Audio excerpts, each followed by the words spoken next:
How's it going, everybody? Welcome to Going Medieval, a colony management and survival game similar to the likes of RimWorld, Banished, and Stonehearth, which happens to look nothing like any of the games that I just mentioned. It also has the word medieval in the title, which brings me some fond memories from my childhood playing the game Medieval on the original PlayStation, which apparently had a remaster a couple of years ago, or a remake that I never played. Although, to be fair, I never finished Medieval anyway. I played the first level over and over again because I didn't have a memory card for my PlayStation at the time. That's nothing to do with this video or this game, but I thought I would share it. Anyway, like I said, it's a bit similar to RimWorld, Banished, and Stonehearth and those types of games, so I figure we'll jump in and just have a little bit of fun with it. We're going to play on standard difficulty, so we're going to have raids and environmental events. We're going to play on, I'm going to say normal difficulty because we might as well, and then we have a choice to make. Again, very similar to RimWorld. We get to pick from one of two different starting conditions. The first one is a new life, where each settler has a story about the past they left far behind. But now this tattered group has a common goal: to build a new home together. It's recommended for first-time players, which I'm not, but I haven't played this in about a month and a half, so I am. And we're going to be starting in spring. We have a list of resources, equipment, and constraints. And then Lone Wolf is a settler starting alone, which I don't think we're going to do. So we're going to go with a new life, and then we get to choose where we're going to be starting. We have one of three locations. We have two valleys and a hillside. We could randomize the seed again if we really wanted to and get hillside, mountain, and valley. And I think, honestly, I'm just going to go with the valley down there. You can customize your banner if you really want to, which I'm thinking I do kind of want to. So let's go ahead and do a little bit of that. I'm not really sure what exact set of colors we're going to go for, but I think that's fine. The symbols and all that are probably okay as well. I'm not really too crazy about changing all of this, but I'll just change the color scheme to be something a little bit more like that. I think that looks kind of interesting. I'm also noticing it has like a blue glow around it. I think I might just be imagining that. Maybe my monitor's having some problems, but that seems fine. So that'll do. That's going to be our banner, our settlement name. We're going to randomize a couple times, and we're going to get Tinwell. No, maybe not. Tenby. Give me something. Thatcham. Ooh, I like that. I like that. That lets me Thatcham. You know, you can't say that. You can't say that without, like, sounds like you get something in your throat, you know? I'm trying to, it sounds like a dog trying to clear its throat. Thatcham. Anyway, let's go for a medium-sized map, and let's hit next. And now we get to choose our settlers. Sorry, Thatcham's not that funny, but it's just the image in my head. It's just a dog, just, you know, Thatcham. Anyway, again, very similar to RimWorld, we have some choices to make here. We have Uthred, we have Clary, and we have Mabil. Sure, that's probably what that name is. Let's see. So Uthred has good level animal handling, good level botany, which is, so animal handling is taming, feeding, training, and hunting animals, which is going to be very useful. Botany is sowing, growing, harvesting, and gathering plants, herbs, and fruits, which is again going to be very, very useful. And having that level of 1-star passion gives 2.5 times more XP for that skill. So Uthred we could probably keep and have in here as our primary botanist, farmer, and hunter. Culinary skill as well, obviously cooking and butchering, again very high level. We have mining, who, you know, Uthred's not very good at, but has 4 times more XP gain for that skill, so we could have you getting in there with mining. And speech craft is bargaining, helping, and cheering other workers. Conversational skill helps turn enemies into allies. Again, not amazing at it, but 4 times XP. I think Uthred is pretty solid. Having a look at Clary, animal handling again is meh, but the passion is good. Passionate about mining, but not very good. Very good at medicine, very good at melee. So those are going to be some very, very useful skills to have. Although I would rather you were a marksman. And then Ismay, you are okay at being a marksman. I'm going to randomize you again. You're pretty good at construction, Oswald, but meh. Let's see. Construction 13, mining 4, marksman 8. I don't mind that too much. A bit of passion about mining. But overall, we are so kind of lacking in speechcraft. We are going to be lacking in mining. Although admittedly, I don't know how much mining we're going to do at the start. We're lacking in carpentry, which is crafting wooden items such as bows. I'm willing to give that a shot. So we have Uthrid, we have Clary, we have Cassandra, and I think that's okay. Or Clare. You know what? Java, Allison, I can say that one. That's fine. So, we have Thatcham. We have our 3 settlers, standard and normal. A new life in a valley. We'll have tutorial tips on just so that we can kind of learn the game together, and we'll go from there in the old settlement of Thatcham, which is just going to be so much fun. Oh, wow. There's a lot to read here. The plague had ravaged the British Isles, leaving a trail of destruction in its wake. Untold millions went to an early grave. Is this the story of 2020? And those left standing were plunged into poverty, brutally scarred by the horrors that they had witnessed. Nothing would ever be the same again. That joke was a bit dark, but I'm going to stand by it. In springtime of the year 1353, Uthrid, Allison, and Cassandra set off into the wilderness to claim a piece of the land as their own, as was their right in the eyes of God and under the law. Here they may lay down foundations for some kind of future. Perhaps hope will follow. Good land is theirs for the taking. In all 4 corners of this once mighty land, citizens are rebuilding in the hope that the horrors of the past few years can be left behind. It's possible that there will be fighting, drought, sickness, hunger, but what of it? Life goes on, says Allison, and so must we. After many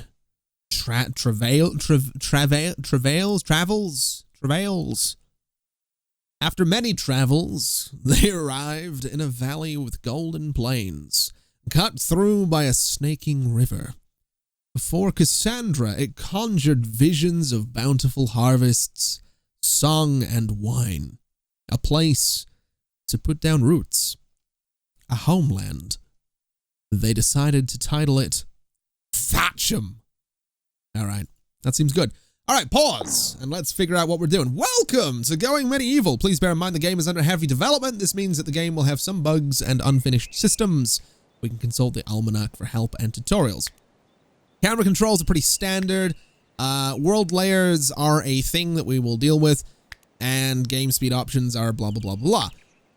Okay, so we have things to do. In the bottom left, we have things that we can build. We have production things. We have furniture. We have leisure. We have miscellaneous stuff, as well as warfare stuff, and then zoning. We are going to need a stockpile, though. So let's just have a little look around. It's relatively flat around here. So let's go ahead and just place a stockpile right about here. We'll do just a standard sort of 10 by 10 stockpile. We have a dumping stockpile, which I'm thinking we'll go ahead and just sort of put over here in sort of a 6 by 6 kind of orientation, and then a warfare stockpile in sort of a 4 by 4. Not that we're necessarily going to be going to war anytime soon, but that's okay. In the bottom right, we have the ability to chop things, we can harvest things, and harvesting honestly going to be a pretty big deal. So we're going to harvest some berries from this shrub. So we got red currants, which will be lovely. We can also go ahead, I think, and harvest from... Can we harvest this? I don't know what exactly that is. Herbs, which is going to give us medicine. Okay, so that's totally fine. We have some stuff over here that we can harvest as well. That's going to give us, what is that? Hay, which is apparently a construction material. So that's okay. We are going to need wood, though. So let's go ahead and put in a chop order for these trees. And let's put in a chop order for those trees as well, and these ones as well. We'll just sort of take out that entire sort of group of trees right there and get that done. And that should be a decent little start. Although we do have to allow some things as well. So we'll kind of allow everything there. We can allow everything over here, and that is clay, which is totally fine by me. This over here needs to be allowed as well. In fact, I think the easiest thing to do is going to be use the allow tool and go to the corner of the map and sort of go from there. In fact, I think I was in a different level, so let's go down to the corner down here, drag the entire way across the map, and essentially we're going to allow everything. That way we're not going to be worrying about anything. So now we'll let the game run a little bit. Everybody's going to head out and start doing their thing. Allison and Uthred going ahead and gathering things. Cassandra is going to gather some things as well, which is lovely. And while they're doing that, let's go ahead into jobs. And again, I mean, I can close this. It's very, very similar to RimWorld. You know, again, it's going to draw those similarities. So we have tending. Tending is essentially tending to the wounds of others. So Uthred has a level 7 medicine skill. Allison has 19, so that's going to be priority 1. And Cassandra has 7. So those two are going to have priority 2, with Allison taking priority on medicine. To convalesce while wounds heal, I believe is to rest. So that's going to be a priority right there. And then hunting, we have Allison with the highest skill for being a marksman, but Uthred does have the passion for it. So I'm going to throw Uthred as the top priority, and maybe Allison. Well, you know what? We'll do it sort of that way. We'll keep you two as a 2. Cassandra is very good at construction and has a bit of passion for it. Uthred is not very good at it, so that's going to be very, very low priority construction. And Allison, you can be a priority number 2. Growing, harvesting, cutting plants, and cooking are all going to be things that Uthred prioritizes. With maybe level 3 on mining. You can be level 1 on mining. And I think you can maybe be level 1 on mining as well, because you both have that passion for it. In terms of cutting plants, Cassandra has level 9, so I am going to push you up to priority 1.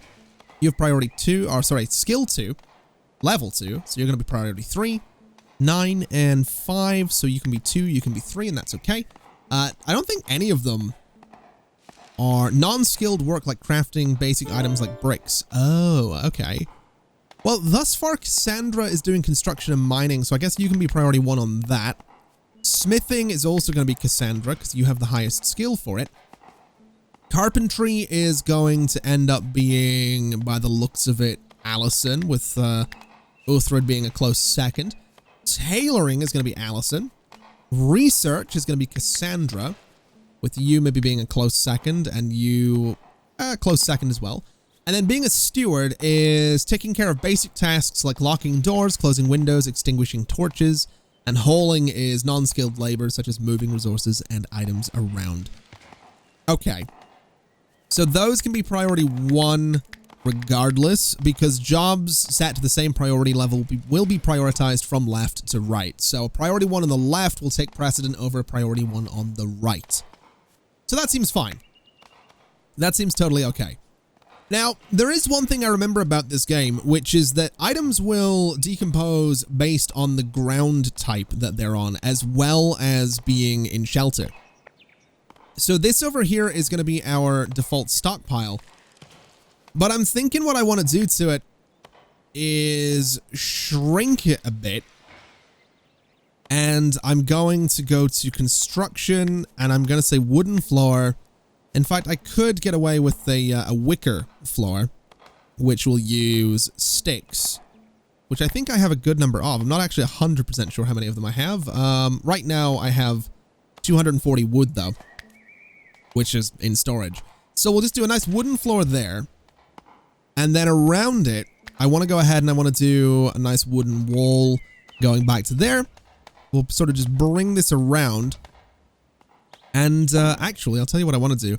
Now, this is a bit of a pain, having to cancel things. Last time I played this, the way you had to cancel things was by I think you had to click each of them individually. I don't think you have to do that anymore though, which is good. That's actually very, very nice.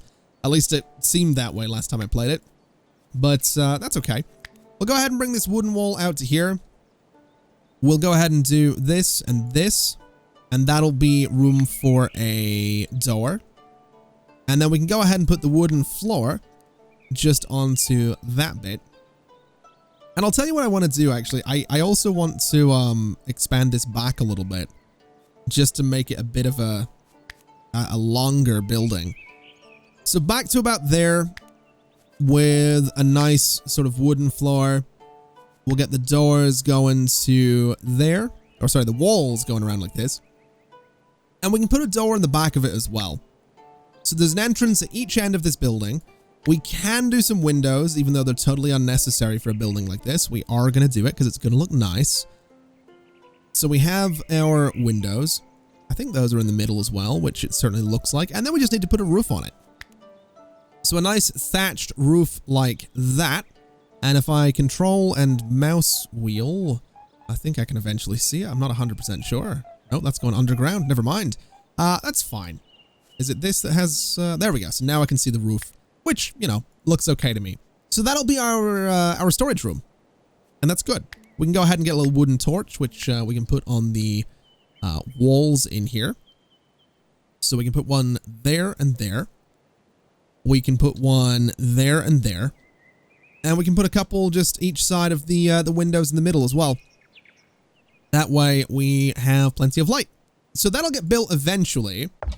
I don't expect it to be a quick thing, but we'll see. Oh, we also don't have enough beds. Now, I guess what we could do is we could build a separate little sleeping hut somewhere. But I think what I'm actually going to do is I'm going to go ahead and shrink this by about, I think, that much for now. We'll go in, we'll grab some sleeping spots, and we'll go 1, 2, and 3. So they can sleep in there, and that should be all right. We could give them a tiny little wooden table if we wanted to as well, which I actually kind of want to do. Because then I can do a couple of little stools there and let them actually eat inside as well. So that'll hopefully keep them relatively happy.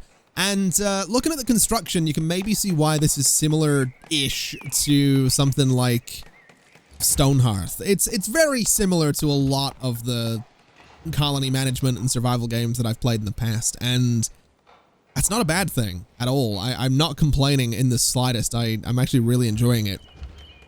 So this is pretty cool. We have a little house coming together. We have a nice clearing. And actually, we have a lot of berries that we can grab from over here as well. So we'll get those. We'll go ahead and gather, let's see, from there. We can gather from there. There's actually some mushrooms back there we can get as well. And looks like some berries back there as well, which is going to be absolutely lovely. So we'll get all of that in. That'll be a good amount of food. And then once this is built, we can start looking into production, because a butchering table is going to be for preparing meat from carcasses. A campfire is going to be for light, warmth, and cooking. And a basic research table is how we start to unlock other things. Although I'll tell you what we'll do is we'll go ahead and put a campfire right here. And we'll see if we can get some basic cooking going a little bit sooner than later. Also, this research table is a bit too big to put in there, unfortunately. It would be nice to put it in there, but, well, we're not going to be doing it just yet. But that's okay. We'll not stress too much about it. I am curious about one thing, though. I don't think the game has a system to sort of put a higher priority on things. I think that's, I think the main game I've played that has that is Prison Architect. And it's something I would love to see more games do, where you can sort of hold control and drag over things to be like, yeah, this is like top priority, get it done right now. That would be kind of cool, I'll be honest. I would really like that. Because it means that you could say, hey, this campfire is kind of a big deal right now. Or, hey, this house is kind of a big deal right now. But again, the game is in early access. I'm even playing on one of like the beta branches of it, so there's more stuff in the version I'm playing right now that might be broken than in the normal sort of production version of the game. So That's fine. It's not the end of the world. Although what I will say is that, let's see, so we have graves, we have pyres, we have fences. We do have something like a backgammon table, which would be good for entertainment, which I reckon I could probably put it right in the middle of that floor, couldn't I? So we'll put that right in there, just to cheer them up a little bit. And then in terms of production, we don't have anything for farming right now. So I think research is actually going to have to be a pretty big deal. So let's go ahead and actually queue up a basic research table, which can sit just outside. Now, I'm pretty sure that when things are outside, they do actually have a negative debuff. So, you know, it being outside, it's going to be impacted by the environment, and the person using it's not going to be as efficient with it as they otherwise would be. Same with beds, I think. I'm pretty sure because it's not sheltered, it's going to have some problems. Now, here's another thing. If I go to manage, now I can tell everybody what they're going to be using and whatnot. So, who is my, so let me see here. Who is my main hunter? So my main hunter is Uthred. So Uthred can have a ranged weapon, but I don't think he's as good a hunter as Allison. Or Cassandra, for that matter. But then Allison is primarily a you know what? Well, I should swap that around. The schedule as well, very similar to RimWorld. Let's actually change you out for all weapons, and you're going to be ranged. We'll set you to no weapons for now. So Allison's going to be ranged. Then in terms of headgear, we're just going to say that they can have everything for now. In terms of armor, they can have everything for now. And then you are... I mean, I guess you can kind of be everything as well. I'm not really too sure. You can have all shields and all shields. You can have... Let's see, all weapons, I guess. And all weapons. And then you're going to be ranged. So eventually Allison is going to have a ranged weapon, which Uthred did have, but I don't know where it's gone. Seems to be right there. So Allison, can I grab you and tell you to equip that? Wait, needs marksman level 10? Oh. Well, that's interesting. So we might actually need to make a we might need to make a bow. Is what we might need to do. That's a little tricky. So in terms of marksman, I guess level 4, level 9, level 8. Okay, well, I guess you can have all weapons then. I don't know if there are any other weapons you can pick up right now, but we'll certainly find out, I guess. And we'll see how that ends up going. But at least 2 of them have weapons, so if anything happens, we'll be sort of okay. Not really the end of the world at the moment. Although I would like to go out and say that maybe harvest a bit more of that. Because I'm almost certain that I can use hay for... It is a construction material. And I think where it comes in construction is I can do... Not clay, not lime, maybe not construct... Wait, is that roof? So let's see. Yeah, the rooftops use hay. Oh, there's also half roofs. Interesting. I didn't... Those might be new. Those might be new, but that's fine. I think by default we're using the thatched roof, so that's fine. I'm not actually too sure where the hay comes in.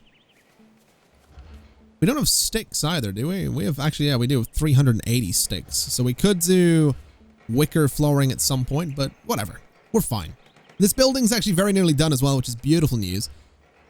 This thing out here is coming along as well. It's actually getting worked on right now, which is also fantastic news. What does this need? A bit of wood. Okay. Ooh, we've unlocked research. Right, let's pause and take a look. So, again, very similar to RimWorld. Right now, the way research works... Actually, it is a little different to RimWorld. Research in this basically... generates chronicles, it generates textbooks, and it generates theses. And to get architecture right now, we need 15 chronicles, and that will unlock wooden beams. So if I go ahead and unlock that, we have allocated 15 chronicles to architecture. If I want agriculture, which I do, I need another 5 chronicles. So the way we do that is essentially go to the research table, and we're going to tell it to produce chronicles. We're going to say do that forever. And essentially we'll have someone come along eventually and start producing chronicles. Again, very similar to a game like RimWorld. And I do think this thing will have, yeah, production speed is 80% because it's outside. If this thing was indoors, the production speed would be 100%, but obviously it's not, so it's going to be 80%. And that's okay. Right now, my priority is just making sure that things like food do not, go bad because they're outside. Now, they will go bad. I will say, they'll rot in 8 days because of the temperature. And, that's not exactly great. We can see, something outdoors, the temperature and the ground type will cause something to decompose and or rot. But it would be a lot faster if it was outside, I think. Actually, what temperature is it in there? Is that something we can, see? So, thermal insulation is 0.94. It doesn't actually say anywhere that I can easily see, anyway, what the temperature is. I can see in the top right, temperature is 10.9 right now. Oh, wait, no, it does change based on what I'm hovering over. So that is 12 and 11.9. And as I go over here, it's 10.8. Okay. Well, that's fine. I guess eventually this will be turned into an actual room because it does still have some walls missing. And hopefully once that happens, it'll be a little bit better. A little bit warmer as well. Oh, wow. Those walls are going up so quickly. That's kind of nuts. So Cassandra's construction level is 18. Yeah. Not bad. They're also having a bit of a chill time, which is good. So that'll cheer them up as well, which is lovely. Now, we do have some tutorials. Forbidding and allowing is something we've already kind of dealt with. Construction is something we're already doing. Ordering people to do stuff is something we're already doing. And moods. So, mood represents your settler's happiness. Be sure to check on your settler's mood often. A low mood can result in settlers rebelling and refusing to follow orders. If their mood reaches 0, they will leave. Things like cooked or lavish meals, comfortable beds, and a fair amount of leisure time can keep your settlers' spirits high. We should be all right. We should be fine. There's not really anything too much to stress about right now. Let's just try and get this done so that this actually becomes a room. Because that is something this game does, is it does consider something a room when it's complete. So I'm curious to see what this turns into when it's considered done, which it now is. And it's now considered a spare room. And it's 15.3 degrees inside. It's actually, it's colder outside, warmer outside. So that's a thing. But that is all the construction done. So let's go ahead and say that we want to start producing meals, which will require 12 cooking material and 1 fuel. That's kind of a lot.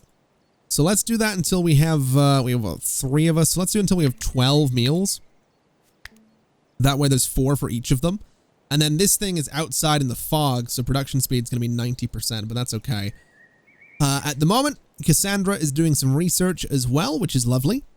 So eventually, in a little bit of time, we'll be able to look into agriculture, which means that we should be able to go ahead and start growing our own food, which is definitely going to be preferable to not growing our own food, I guess. So that's good. We have that going for us. In terms of everything else, I think really the next step is probably going to be, well, I'll tell you what. Let's go ahead and clear out some trees from back here. We'll sort of clear out that entire space as best we can. We'll just make sure it's nice and clear there as well. We'll take out you. And what I'm thinking we're going to do is very, very slowly start working on a couple more little houses. Because what I think I'd like to do in an ideal world is get a little dining hall going. get a little recreation hall going, get some sleeping space for everybody because, well, as it stands right now, they're sleeping on, well, hay sleeping spots. So eventually getting them some beds would be nice. But, you know, just getting them something to make the place a little bit nicer rather than having them sleep in the stockpile, recreation room, dining hall, and everything all at once. But this, I think, is a good little start. I'm kind of happy with this. So hopefully, things continue in this direction. It's very early days, but we'll find out.